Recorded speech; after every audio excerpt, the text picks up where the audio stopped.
Bonjour à tous. Dans le cadre de la chronique du cabinet Cornilly Fouché Manetti, je vais aujourd'hui vous parler du principe de la division primaire. Vous savez sans doute que cette technique de division primaire, qui est une technique de division foncière, c'est-à-dire de division du sol, échappe à l'application du droit des lotissements en application de l'article R442-1 du Code de l'urbanisme.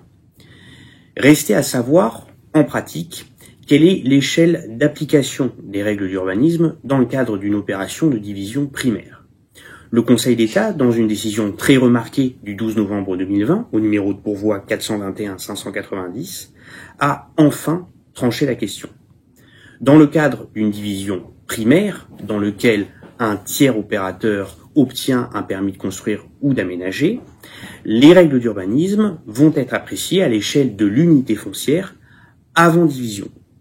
De même, le Conseil d'État vient préciser que lorsqu'un permis de construire modificatif est délivré dans le cadre de cette opération, après la division foncière mais avant l'achèvement du projet, le permis de construire modificatif devra être instruit à l'échelle de l'unité foncière globale avant division. La question est donc tranchée.